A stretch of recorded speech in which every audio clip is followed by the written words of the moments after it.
চাঁদাবাজকে ট্রাকে করেই তুলে নিল ট্রাক ড্রাইভার। স্থানীয় নেতার আধিপত্যকে কেন্দ্র করে রাজধানীর ব্যস্ততম মহাসড়কে প্রকাশ্যে যুবদল নেতার নাম ব্যবহার করে চাঁদা আদায়ের অভিযোগ ওঠে স্থানীয় নেতাকর্মীর বিরুদ্ধে। তার পরক্ষণে এক পর্যায়ে চাঁদা দাবি করলে ট্রাক ড্রাইভার চাঁদা দিতে অস্বীকার জানায়। বাগবিতণ্ডায় জড়িয়ে পড়ে মুহূর্তে ট্রাক ড্রাইভার চাঁদাবাজকে ট্রাকে করে তুলে নেওয়ার অভিযোগের একটি ভিডিও সামাজিক যোগাযোগ মাধ্যমে ছড়িয়ে পড়েছে।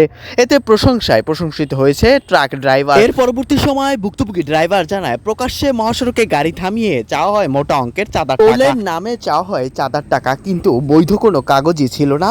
সেই হাতে এক পর্যায়ে বাগবিতণ্ডায় জড়িয়ে পড়ে চাঁদাবাজের সাথে। তুমি ড্রাইভার আরও জানায়, সংঘবদ্ধভাবেই এভাবে প্রকাশ্যে তারা মহাসড়কে চাঁদা দাবি করে। এক পর্যায়ে তিনি ফোন দেয় তার অন্য নেতাদের কাছে। পরক্ষণে কেউই তার ফোন রিসিভ করে নেয়।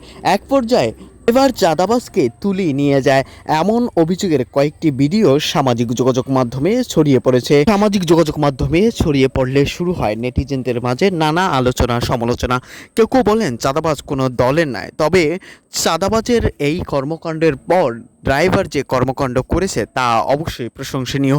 যদি সাহসী ড্রাইভাররা এমন গুরুত্বপূর্ণ পদক্ষেপ গ্রহণ করে এবং এভাবেই চাঁদাবাজকে শায়েস্তা দিতে পারে, তবে হয়তো আর চাঁদাবাজকে রাস্তায় দেখা যাবে না। তবে পুলিশ এবং স্থানীয় প্রশাসনকেও বিষয়টি জানালে আরও ভালো হবে।